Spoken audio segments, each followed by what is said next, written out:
I remember, and I was so scared. It was the scariest thing ever, and I know, ooh, I'm gonna cry. Oh, this you crazy mother.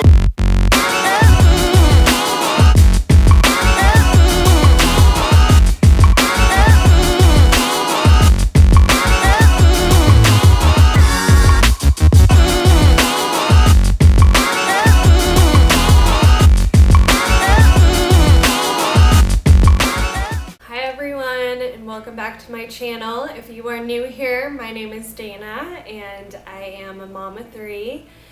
If you guys like this video, don't forget to give it a thumbs up, and if you haven't already, hit that subscribe button. Today, I wanted to do my birth story with Ryder Kai. He is my first son. He's 3 years old now. His birthday is February 7th, 2015. So just a quick rewind of my pregnancy with Ryder. I had the worst time being pregnant with Ryder. It was an absolute nightmare for me, and it was mind-blowing to me that people felt good during their pregnancies and would do it a million times, and I just did not understand that. That wasn't my story. That's not how it worked for me at all.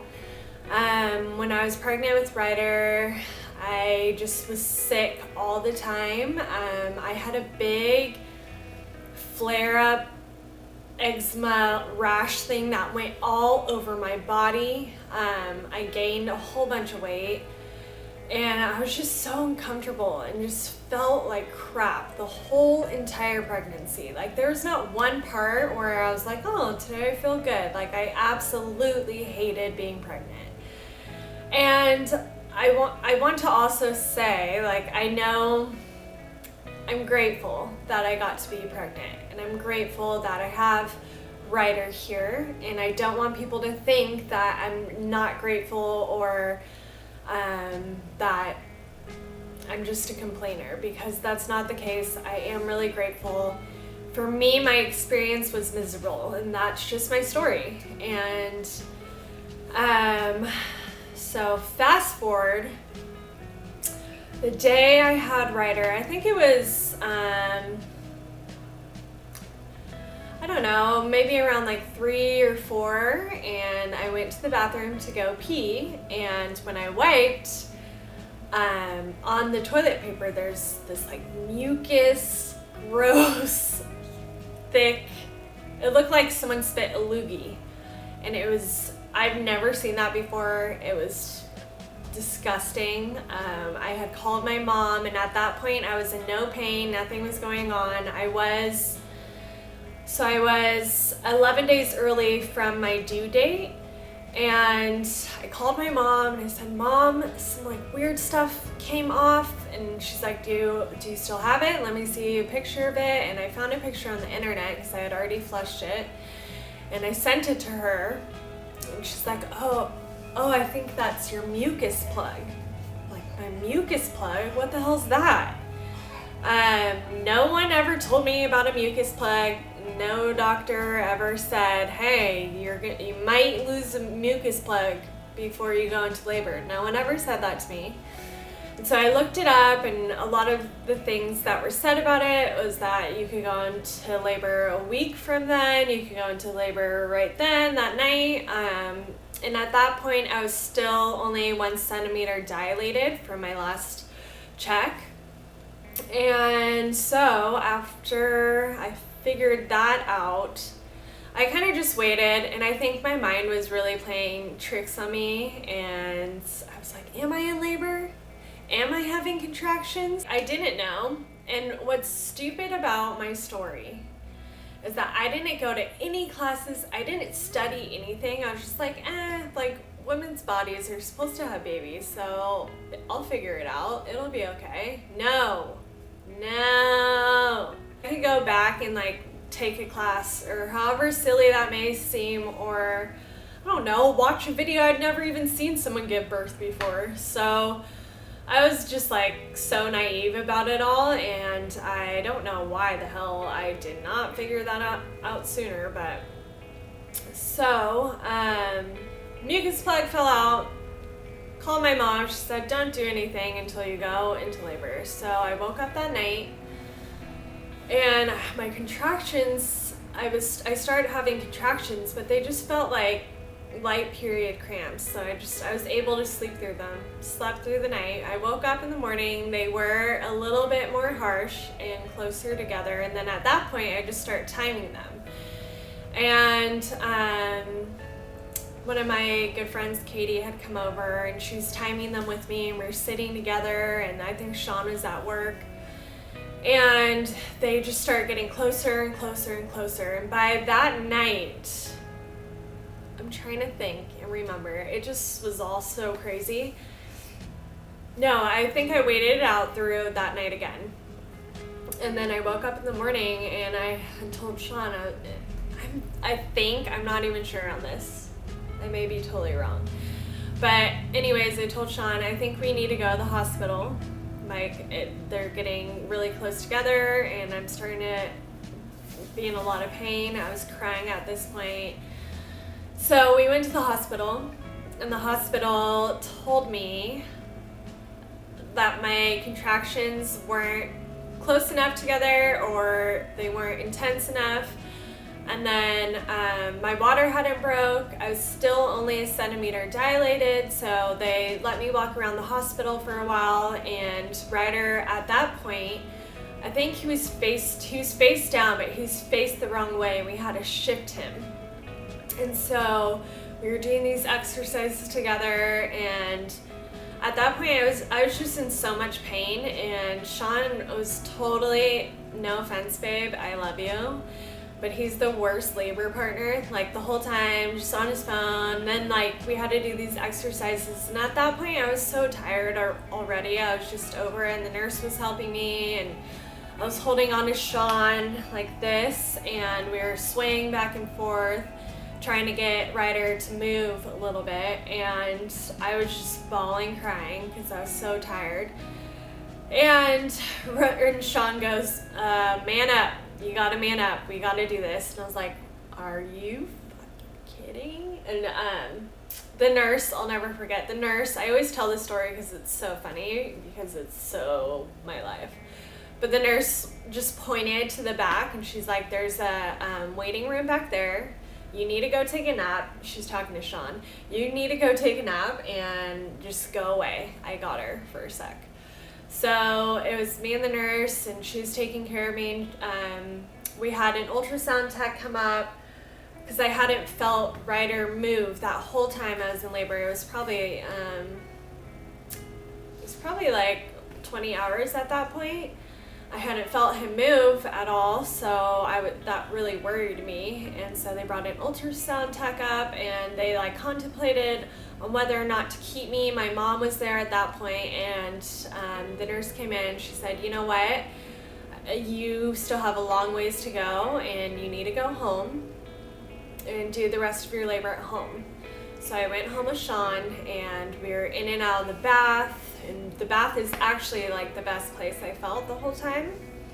But in and out of the bath, you know, and we were so tired, and I was just bawling, crying on the couch, screaming in pain. And I had no idea how to relieve that pain. I didn't know how to breathe through it. I had no idea. And that's why I totally recommend the classes if you're gonna have a baby, because at least you'll have some sort of idea how to comfort yourself and your body and calm yourself down. And I had no idea. And so, and I'm the type of person, when I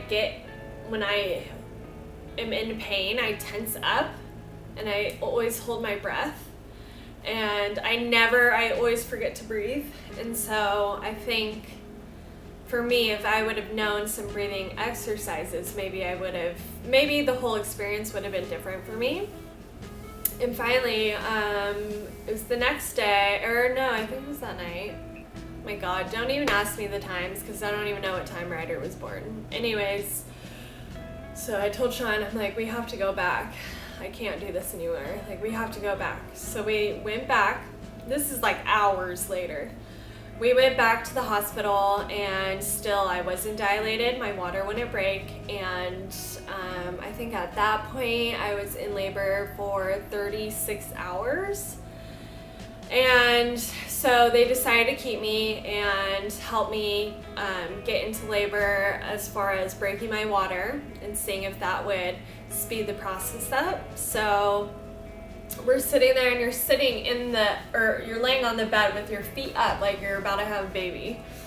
And I'll never forget this too, Sean's face. So Sean was standing in front, like looking down at me. And I would have way rather had him here next to me, but for some reason he was standing here. And they literally grabbed almost like a coat hanger looking type deal and like poked my sack, and I thought it would just like pour out, and no, this went like shooting all over the doctor, everywhere. And the whole time I was like, oh my God, I'm so sorry. She's like, why are you saying sorry? I do this all the time. And then Sean, I'll never forget his face. I've never seen someone go pale so quick in my entire life. Like Sean's whole face just lost color, and I was like, oh, are you gonna faint? You need to sit down. And so he sat down. He's like, yeah, I think I'm good up here. And I'm like, oh my God, like he just was not okay. And after that, we waited a little bit. I ended up getting an epidural, and I was able to just calm down after that and lay down and relax. And they were just monitoring everything, the baby's heart rate, all my vital, I don't even know what I'm talking about. All my vitals, is that what it's called? Whatever. Anyways, but yeah, they're keeping track of me and the baby. And we were waiting. I wasn't dilating. Nothing was happening. I think the farthest I got was 3 centimeters, and my body just would not open. And then all of a sudden, the doctor comes in, and she's my mom's old gynecologist, or maybe present. I'm not sure. But it wasn't my doctor. My doctor wasn't on call, so it was a different doctor. And she and my mom knew each other, and she was talking to my mom. And I kind of just like let everyone else like take control of everything because I was just tired. I wanted to rest and just sleep for a second. And the next thing I know, everyone's running in, and there are a million different faces I've never seen before. And it was almost like a panic, and we had thought that I'd be in labor for another 10 hours. That's what we were told. So the doctor said, if you want to go eat, talking to Sean, now's your chance to go eat and go get yourself something and let her rest and she'll be fine. So Sean had left with my stepdad to McDonald's off of the hospital grounds. And probably maybe like 5 minutes after, the doctor had rushed in with my mom, and she said, all right, we have to get you in. His heart rate is dropping, and we're not going to make it through labor. And I just looked at my mom, I remember, and I was so scared. It was the scariest thing ever, and I know, I'm going to cry. It was so scary, and I remember looking at my mom like, holy shit, am I okay? What's happening, you know?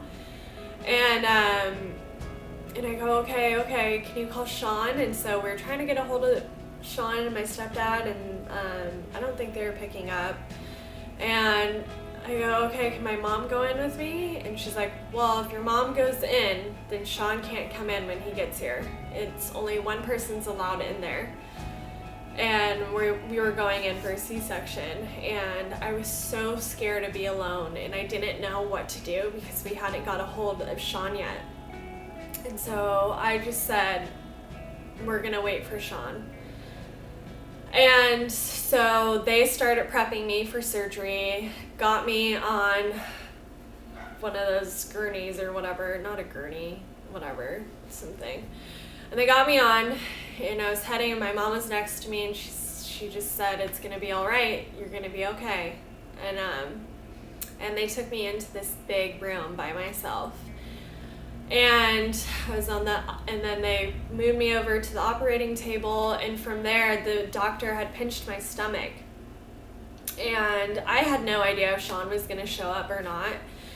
And she pinched my stomach and asked me if I could feel that, and I could, even after my epidural, I could totally feel it, and which set me into a panic. And I just started bawling, crying, and was so scared. And they came in, they gave me a spinal tap, and from there I just went completely numb. And when I say completely numb, I mean I couldn't feel myself breathing. I didn't know if I just had no idea. And when you're laying on the operator table, they kind of like Velcro your arms down. I'm not really sure why, but and I remember I kept rubbing the Velcro, and that's just to make sure I was like still okay and like feeling something. And I kept crying and going into a panic attack, saying I couldn't breathe, when really I was breathing. I just couldn't feel myself breathing.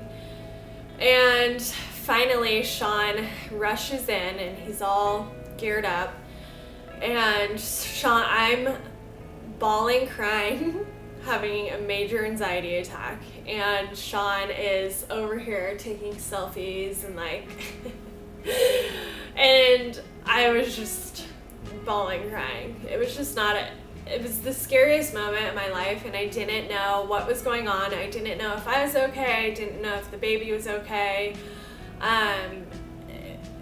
It was just not at all how I expected my birth story to be. And finally, you don't really see much. You have a blanket up in front of you, or a curtain, and all of a sudden you kind of feel your body being tugged back and forth, and all of a sudden I hear this baby's cry, and Sean just started bawling. And they asked me if I wanted to see him, and I asked if they could just clean him up first, because the medicine was making me so nauseous that I thought I was gonna throw up all over the table. They had a barf bucket right next to my face and the oxygen in, and so they cleaned him up, and they came and laid him on my chest. And I remember just thinking, like, what just happened to my life? Like, what just happened to me? And it was so weird, because I had so many expectations of how it was going to be when I first saw Ryder and held him, or I wanted so badly to have a natural birth and to have a vaginal birth, and I expected that. I didn't think there was going to be another option, and that's not how it went for me. And I was really disappointed. I was really sad about it. I was totally heartbroken about it. Like, I could not see past that and see past the fact that I had a healthy baby that was alive and breathing. And now, of course, looking back, like, I just know it was a really traumatic, fast, crazy experience for me, and it took me a second to like absorb everything and really process it. And at the end of the day, I'm so grateful to have my son. That experience wasn't really my favorite, and the recovery after that was a little bit tough, and our hospital stay was awesome. Everything else was amazing, and we got home, and Sean broke his foot the same day we got home. It was just a rough month for us, but overall, my birthing story was special because it was mine. It was me, Sean, and Ryder's story, you know? And I think going into it, if you're a new mom and expecting a baby, don't have expectations, because it never goes as planned. It doesn't. And I think a million moms could tell you the same exact thing. And I think people told me that too, and you just really have to experience it for yourself. And the moral of the story is you just want a healthy baby.